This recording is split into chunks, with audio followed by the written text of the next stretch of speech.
I don't think I'm a hot, sad girl. And it opens with a giant helmet killing a man, and I'm embarrassed. Postmodernism is so exhausting. There is a talking cat, okay? There's a talking cat. The boring cherry on top of the boring cake. One of the easiest 5 stars I've ever given. What the fuck am I reading in a bad way? And I would definitely let this version of Dracula turn me into a vampire. It is the end of 2023, and what the hell happened? I read 113 novels this year. Well, read and DNF'd 113. I'm gonna be talking about 113 novels in this video. Because there are so many, and because I took a hiatus for like 6 months this year, so like nobody really knows what I've been reading, I decided I wanted to review every single book that I read. But I am not about to make you sit through like 2 hours of me sitting into this camera and like talking about books at you.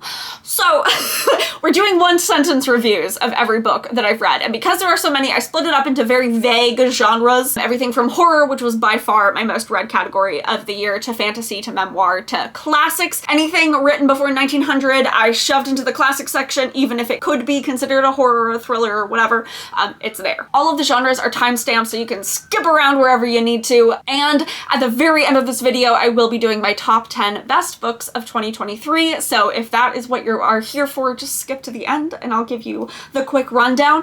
But otherwise, we got a lot to get through, so let's get going.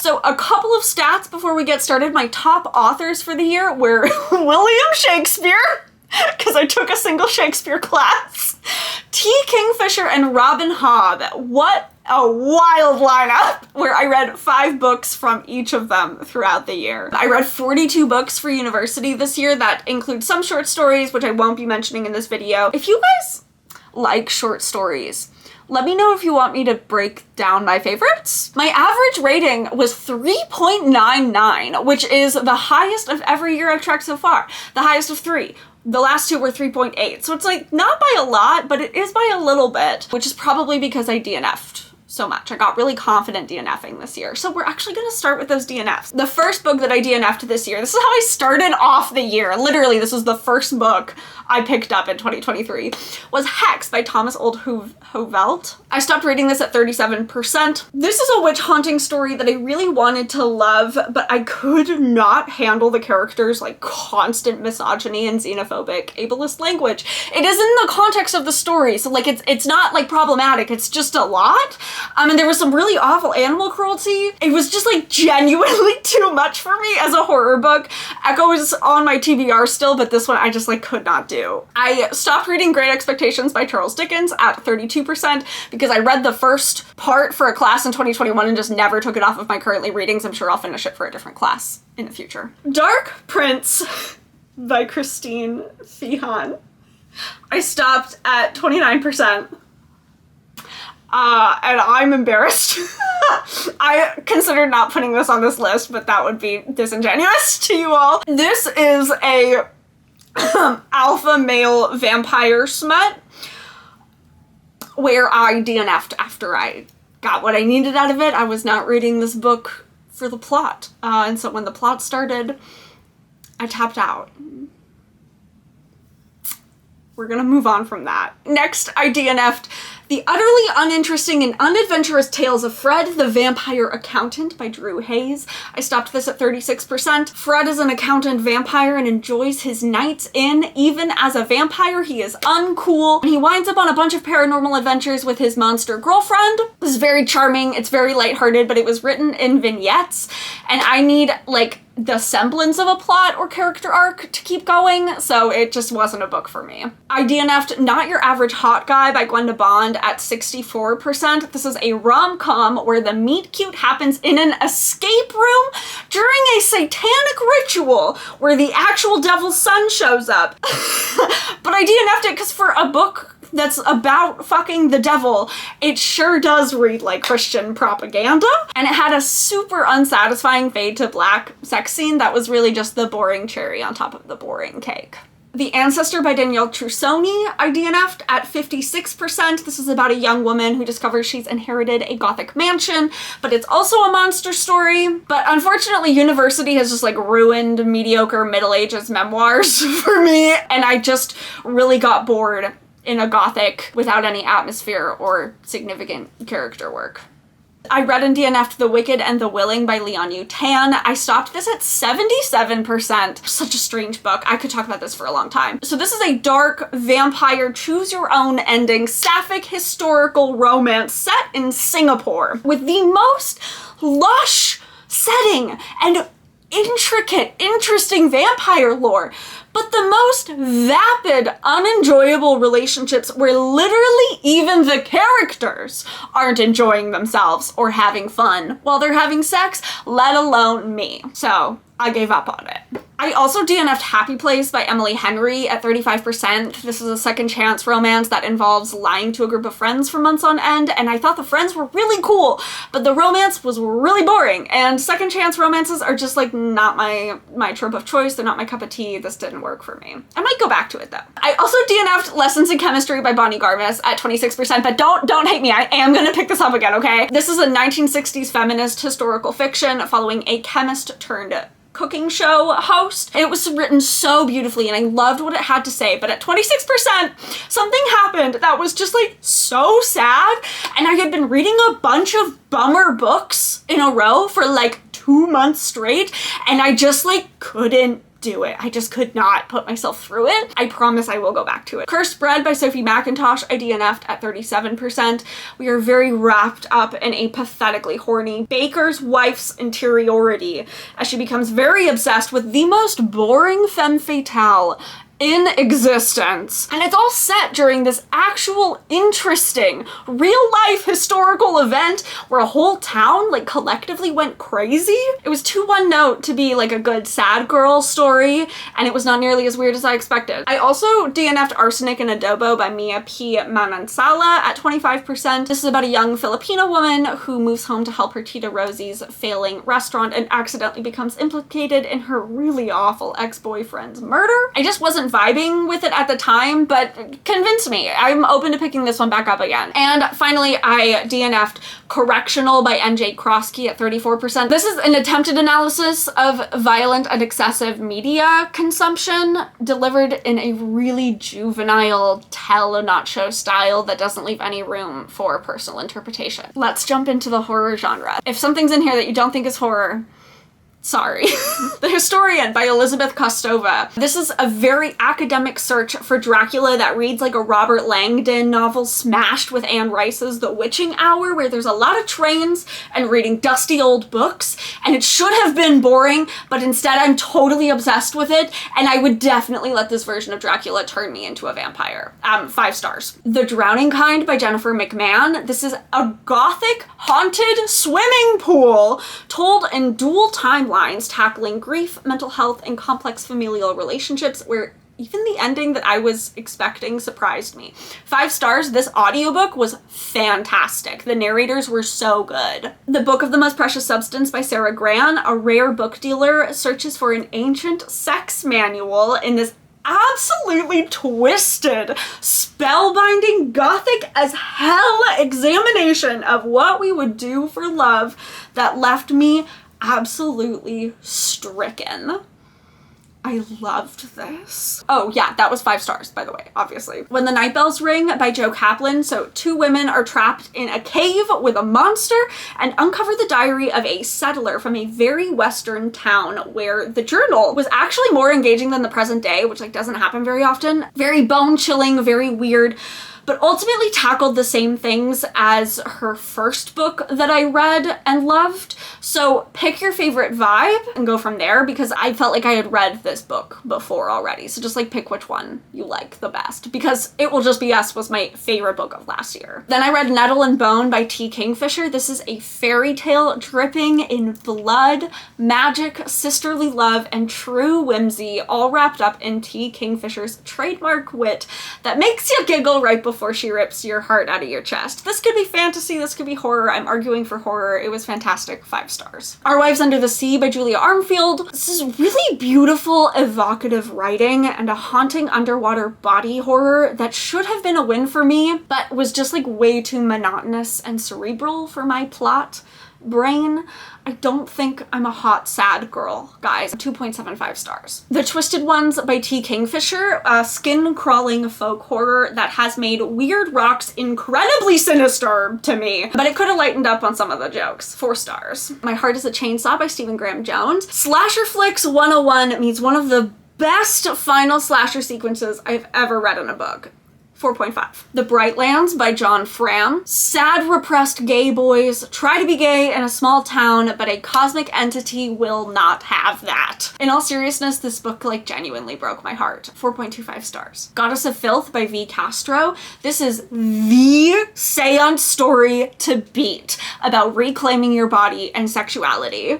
4.5 stars. Fantastic. The Ballad of Black Tom by Victor LaValle. This is a cosmic horror retelling with a sing-song fairy tale writing style and a breakneck pace that leaves you kind of rooting for the end of the world. 5 stars. The Watchers by A.M. Shine. Creepy monsters watch little humans try and survive in a bright white box in the middle of the forest. It's the kind of horror that after you finish it, it has you moving through the world differently. There's a really strong tone shift in its third act that really sticks the landing. So you might want to DNF this one, but I recommend not to. 3.75 stars. The Woman in Black by Susan Hill. It has the Shirley Jackson aesthetic of very bleak, realistic horror with tension as sharp as a knife. 4.5 stars. Into the Drowning Deep by Mira Grant. Murderous Mermaids. 5 stars. Moving on. Oh my god, The Center by Ayesha Manazir Siddiqui. The most intoxicating, unreliable narrator goes to learn a language fluently in 10 days at an incredibly elitist private school in a horror-adjacent critique of appropriation and consumer culture and a whole lot of other things. That was probably the most obsessed I've been about a book in a really long time. 5 stars. Just a warning, I did spoil the twist for myself by checking the trigger warnings. Just be aware of that if you need to check trigger warnings before you go into horror books. But it absolutely did not ruin my enjoyment of the book whatsoever, knowing the twist. Our Share of Night by Mariana Enriquez, translated by Megan McDowell. This is an incredibly elegant, non-linear father-son cult worshipping story set in the backdrop of Argentina's military dictatorship that had me completely spellbound. 4.5 stars. The Hollow Places by T. Kingfisher is just Gravity Falls for adults, but it freaked me the hell out. 4.5 stars. Reprieve by James Han Matson. I walked into this book expecting like a silly full contact haunted house slasher story, and I came out in tears after following Matson's cast of real life villains in his examination of racial fetishization and the commodification of fear. Absolutely fucking gutted me. 5 stars. Night of the Mannequins by Stephen Graham Jones. This was what the fuck am I reading in a bad way? Mannequins meets the madness of teenage boyhood meets Stephen Graham Jones's interior and admittedly very successful writing style. 2.5 stars for the writing. Tender is the Flesh by Agustina Bastarrica. This is the vegan's nightmare. Good world building, not enough character development or significant plot for my taste. 3.25 stars. Moon of the Crusted Snow by Wabgi Chic Race. Very chilly atmosphere, characters to root for and to fear, an unexplained apocalypse, and a slow burn horror where you don't even notice your own heart beginning to race. A fantastic modern retelling of a certain kind of story that I won't spoil for you. 4 stars. The Patient by Jasper DeWitt. It has a very well written thriller's pacing and a horror's darkness combined together in an ending that left me with such a deep-seated feeling of unease in this story of a doctor unraveling a mental institution's most frightening patient as told through forum posts. This got 4 stars from me. No One Gets Out Alive by Adam Neville is the only book on my list that is published by St. Martin's Press, and as I am participating in the boycotting of reviewing St. Martin's Press books, which you can find more information about up here or in the description. So I did read this book this year, but I will not be reviewing it. When the Reckoning Comes by LaTanya McQueen, an absolutely brutal indictment of the legacy of slavery and how it survives in the modern day. The horror is visceral and genuinely like nausea-inducing, and it could definitely be read in tandem with Beloved, which I'm going to talk about in like 5 seconds. One of the easiest 5 stars I've ever given. Stolen Tongues by Felix Blackwell. Felix? I would like a word with you because this is the scariest fucking book I've ever read. But I didn't love the representation of the woman main character. You can see this video for a more verbose explanation of what I'm talking about. 3 stars. Tinfoil Butterfly by Rachel Eve Moulton barely qualifies as a horror, but I'm gonna put it in this category because I read it in my horror video. Very spooky, atmospheric, ultimately incredibly hopeful story about a little boy in a tinfoil mask who lives in a cosmic horror-y liminal space. 5 stars. House with Good Bones by T. Kingfisher. This is a body horror contemporary Southern Gothic with a lot of bugs that I really should have liked for its like bizarre uncanniness and relatable family dynamics, but I just did not care about this book at all. I gave it 3 stars. And the final book in this category is Beloved by Toni Morrison. A freed, enslaved woman's baby haunts her steps in a dark, honest, matter-of-fact, empathy-forward examination of the institution of slavery. I gave this 4 stars. Okay, moving into the fantasy slash sci-fi slash dystopia slash I put everything else magical realist category. We're opening this with my favorite author, my girly Robin Hobb. I read the last 2 books of her Live Ship Traders trilogy, which is the second trilogy in her Realm of the Elderlings 16-book series. So I read The Mad Ship, which I gave 4.25 stars, and I read Ship of Destiny, which I gave 5 stars. Let me set the scene. Talking ships, pirates, dragons, romance, and the absolute most satisfying character arc I have ever experienced in Malta. All of these things provide a backdrop to Hobbes's discussion of the cycles of abuse and the brutality of real life, while reminding us that we cannot choose our families, but we can choose who we want to spend our lives with. I didn't love these books nearly as much as I love the Fitz books, which I will get to in a little bit, but the Live Ship Traders trilogy does have like a really special place in my heart. Tune In Tomorrow by Randy Dawn.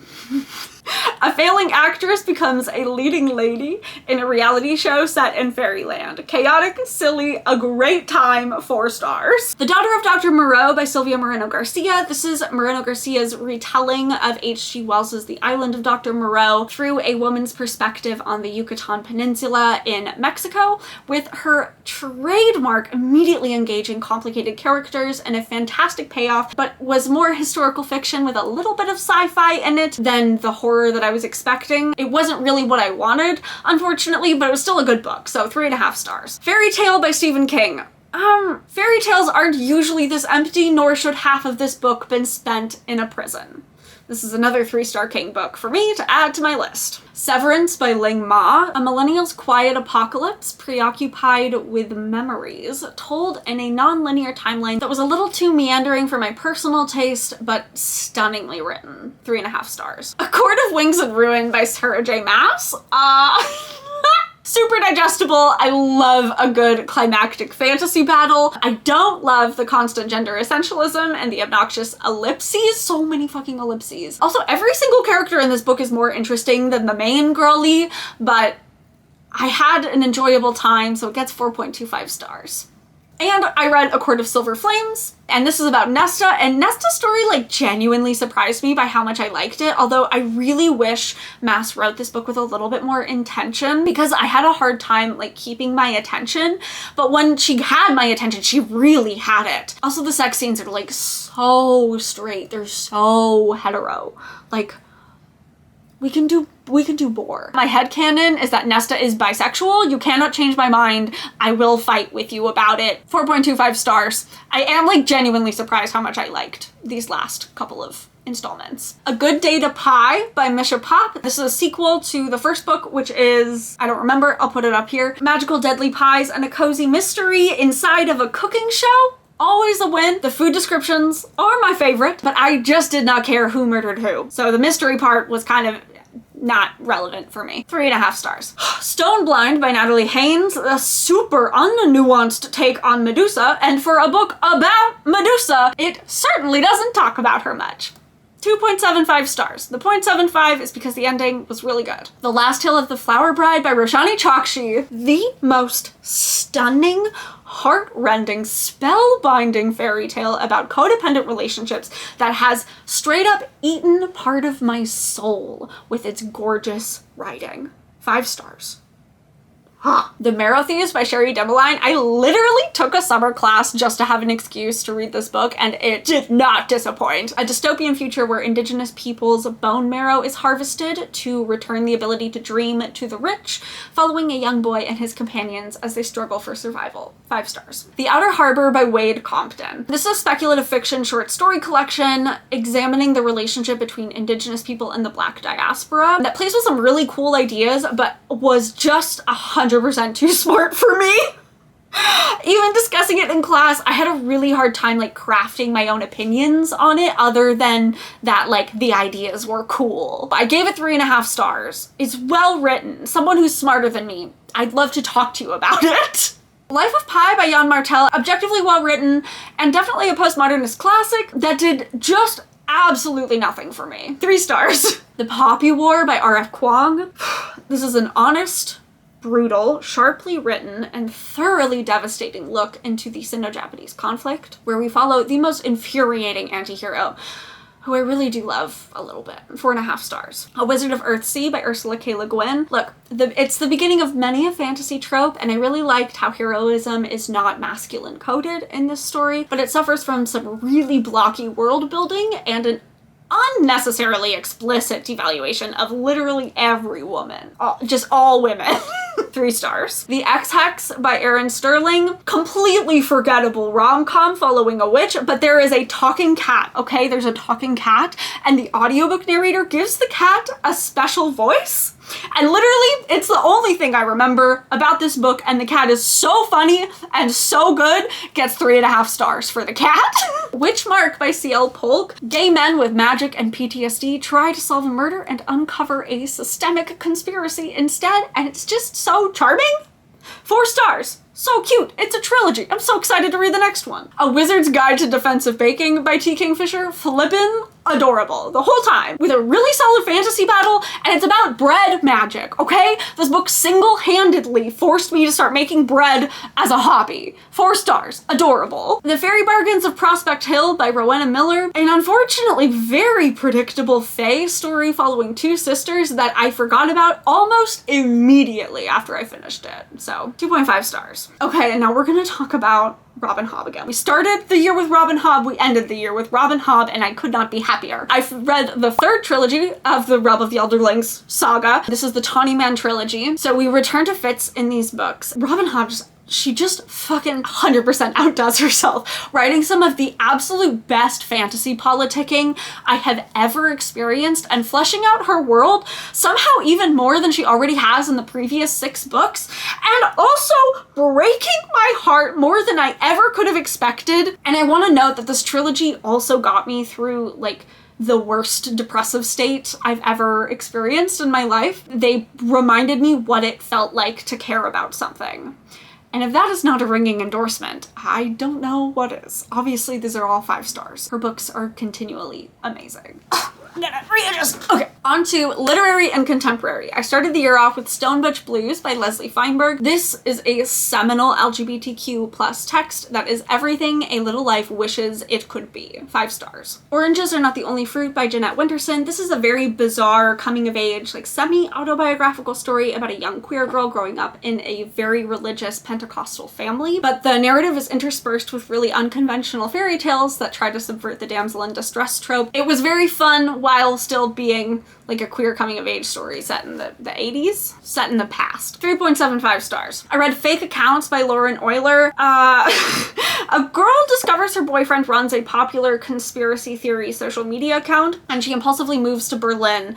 But this is in that genre of incredibly interior books that are like no plot, just vibes.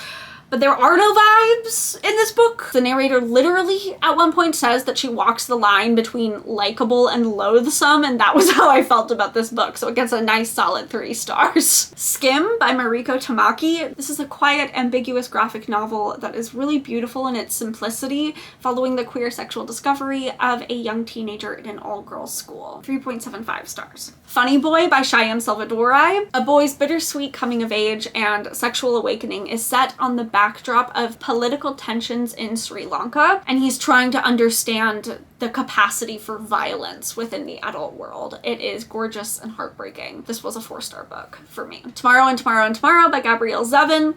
Very melancholy, character-centric story following 2 friends who are also game designers, video game designers, with great disabled representation and a really sad but warm style of storytelling. I gave this book 5 stars. It was fucking gorgeous. Erotic Stories for Punjabi Widows by Bali Kaur Jaswal. Family dynamics, spicy scenes, social commentary, cute romance, identity formations, a mystery to unravel, laughing, crying. I finished it and I immediately texted my mom that she had to read it. 4.5 stars. The Outlander by Jill Adamson. Very gorgeously written Western with about 100 pages of dead space and some gender essentialist feminism that was dying to be analyzed but was really lacking on the enjoyment factor for me. So 3.5 stars. And the last one in this category is Late Nights on Air by Elizabeth Hay. This is an atmospheric survival story centered around radio hosts in the Canadian wilderness with incredibly intricate, distinct, complex characters and really stunning landscape descriptions that was very much out of the realm of my usual reads, but was really enjoyable. So I gave it 4.25 stars. Thrillers and mysteries. We'll start with When No One Is Watching by Alyssa Cole. Just a genuinely solid, well-paced thriller about gentrification where the twist is actually not that far-fetched and had just like a solidly satisfying ending with its dynamic characters. So I gave this 4 stars. It was great. The Lost Village by Camilla Sten, translated by Alexandra Fleming. A documentary crew heads to a village to uncover what happened when its entire population disappeared without a trace. But it's really hard to care about the plot when you don't like any of the characters, although the mystery was plotted really well. It was a 3-star for me. The Writing Retreat by Julia Bartz is just such a ridiculous, far-fetched, chaotic thriller focusing on authors writing books that was just incredibly enjoyable. Although I hated the first 5 chapters so much I almost DNF'd the book. I don't know why those first 5 chapters exist in this book. The rest of it is so much better. It's like a different person wrote those. 4 stars. The Family Game by Catherine Steadman. This is just a cheap knockoff of Ready or Not. I do have to thank it for getting me out of a reading slump though, because I was so excited to read any book at all that wasn't this one.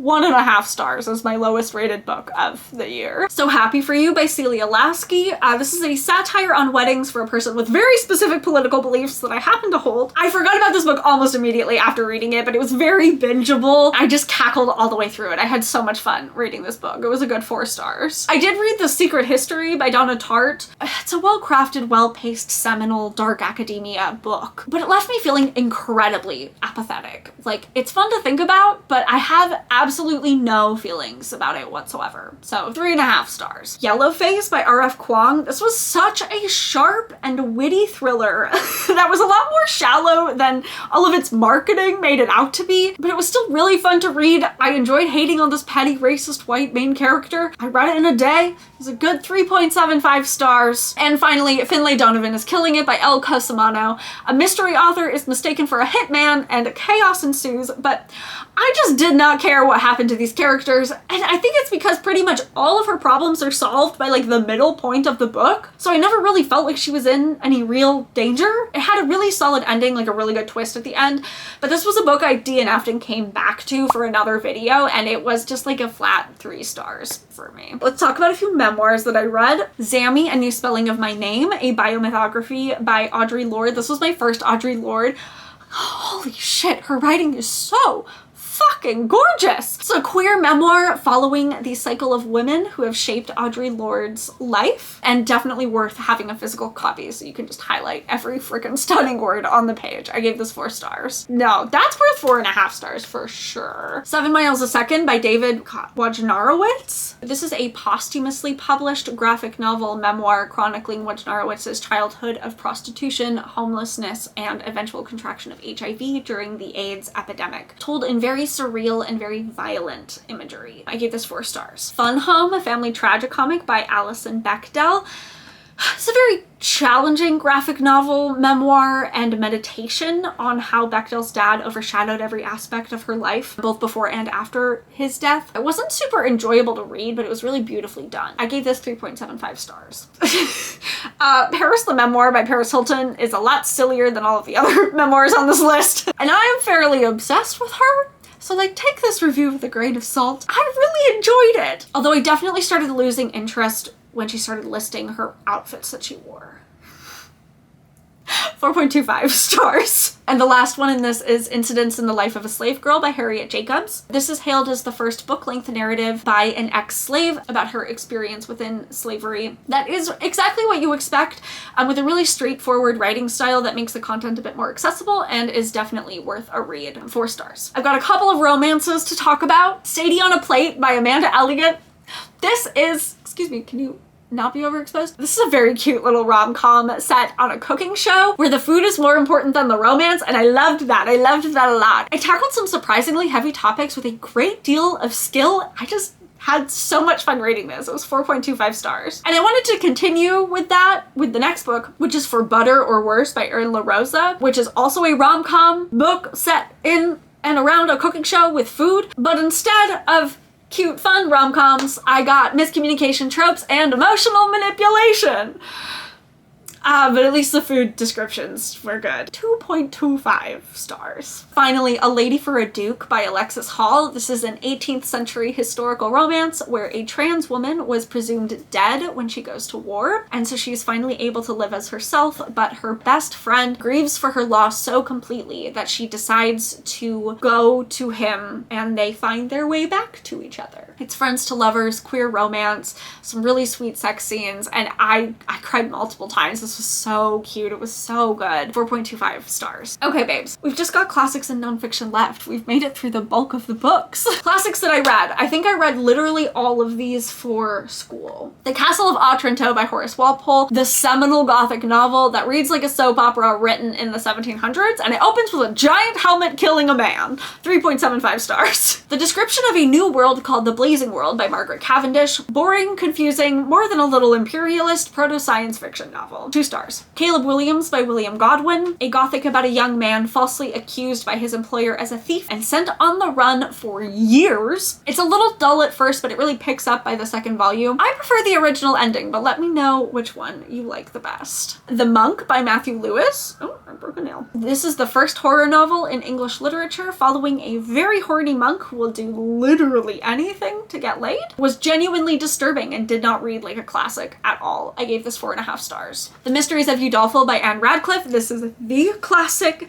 that got me into classics. This was also a reread this time around, and it gave me a whole new appreciation for the landscape, the complexity of Madame Chiron, and a greater love for young women running through castles escaping the horrors of men. Emily is the Gothic heroine, okay? She gets 4.75 stars. We've got Northanger Abbey by Jane Austen. This was my first Jane Austen. It's a satire on Gothics, and like all good satires, it is both hilarious and a good Gothic in its own right. I loved this. 5 stars. I read 2 Beowulf copies. Thank you to that professor. All I will really tell you is this copy was very chaotic, and both of them were fun. Not nearly as bad as I thought they were gonna be, so don't dread if you have to read it for a class. It's basically a superhero story written in the year 900, and I doubt any other professor is gonna make you read both editions at the same time. I gave the one translated by Maria Devana Headley 4.25 stars, and I gave the one translated by Seamus Heaney 3.5 stars. Heaney and Headley, thank you very much. My camera's overheating. The Turn of the Screw by Henry James. This is an American Gothic following a governess for 2 weird children that Flanagan based Haunting of Bly Manor off of. I was not expecting a ghost haunted house Gothic story to be so goddamn dull. 2 stars. Okay, so like I said, I took a Shakespeare class. I'm just gonna tell you the plays that I read and my ratings for them. I'm not gonna give you a review. I read Henry IV Part 1, which I gave 3.5 stars. As You Like It, which I gave 5 stars. King Lear, which I also gave 5 stars. And I read The Winter's Tale and The Tempest, both of which I gave 3.75 stars. Then I read Oliver Twist by Charles Dickens. This is a classic coming-of-age story following a child growing up in a workhouse in the pauper conditions of Victorian England. It was definitely engaging to read, but the anti-Semitism is incredibly off-putting. I doubt I would pick this up for fun. 3 stars. Jane Eyre by Charlotte Bronte. This is the girlies' favorite Gothic novel, and I can see why. The language is gorgeous, the relationship is toxic, and yet it freaking got me, okay? I was invested. I wanted them to be together. And I took my time reading it, even though I had to read it for class, and I'm so glad I did. It was just so fantastic. 5 stars. Easy 5 stars. Dracula by Bram Stoker. A reread. The first time I read it, I gave it 2 stars, but I'm so much more used to reading classics now, and I had such a good time. Van Helsing's pages-long monologues are still incredibly tedious to me, but I do think it's worth the read. 4.5 stars. Mary Barton by Elizabeth Gaskell. It's a bit tedious and convoluted, but ultimately an ambitious political novel about the working class experience in Victorian England. Lady Audley's Secret by Mary Elizabeth Braddon. Lady Audley has a secret, and the main character's unraveling of it will destroy his entire family. This is sensation fiction at its finest, examining the artificiality of gender roles and gender's relationship to capitalism. It will ring true to a lot of present-day concerns. It was literally so fun, although I really wish we had more time with Lady Audley and not with Robert. So 4.5 stars. And finally, A Christmas Carol by Charles Dickens. 3 Christmas ghosts care deeply for Scrooge's development in a Christmas classic that preaches individual responsibility for systemic issues, but it was ultimately pretty charming and I'd never read it before, so 3.75 stars. My final review section is nonfiction. The first one I read, Everyone You Hate Is Going to Die and Other Comforting Thoughts on Family, Friends, Sex, Love, and More Things That Ruin Your Life by Daniel Sloss. This is a silly little memoir written by a comedian about relationships that had me laughing while I was running errands, but isn't anything to write home about. It's 3.5 stars. Louis Riel, a comic strip biography by Chester Brown. This is a graphic novel and a simplified, not altogether factual account of Louis Riel's life, done with a really unique art style, but you won't get half the points the author was trying to make unless you read the end notes, which you don't know you're supposed to read unless you read the end notes. It introduces Canadian history accessibly, but oh my god, postmodernism is so exhausting. 3.5 stars. You Just Need to Lose Weight and 19 Other Myths About Fat People by Aubrey Gordon. A super solid bite-sized introduction to fat activism that directs the reader to a whole bunch of other resources to learn more. Super well put together. 4 stars. And finally, the final freaking book on this list. So You Want to Talk About Race by Ijeoma Oluo. Oluo answers all the questions readers won't ask about race, privilege, intersectionality, police brutality, etc. It's super accessible, super digestible, and it's full of best practices and tips for talking about race in your daily life that are explained well enough for you to actually implement immediately. Easy 5 stars, no notes. Team, we did it. We made it all the way through. If you are still here, hi, thank you for being here. Let's do the top 10 books of the year, okay? The parameters for how I chose these books. They are books that I still think about weeks or months after reading them. They are books I would read again in a heartbeat, and they are books that I want to own as a trophy on my bookshelf if I don't already own a copy. Here they are in no particular order, because God forbid I pick a favorite. The Historian by Elizabeth Kostova. The Book of the Most Precious Substance by Sarah Gran. The Center by Ayesha Manazir Siddiqui. The Last Tale of the Flower Bride by Roshani Chokshi, of course. The Tawny Man Trilogy by Robin Hobb, obviously, and special shout out to The Golden Fool, which is the second book in this trilogy, for being my favorite of all 9 books in the realm of the Elderling series that I've read so far. Jane Eyre by Charlotte Bronte. Stonebutch Blues by Leslie Feinberg. When the Reckoning Comes by LaTanya McQueen. Into the Drowning Deep by Mira Grant. And finally, Nettle and Bone by T. Kingfisher are my top 10 books of the year. Okay, I have been talking for over an hour, and I'm gonna say goodbye. Happy reading.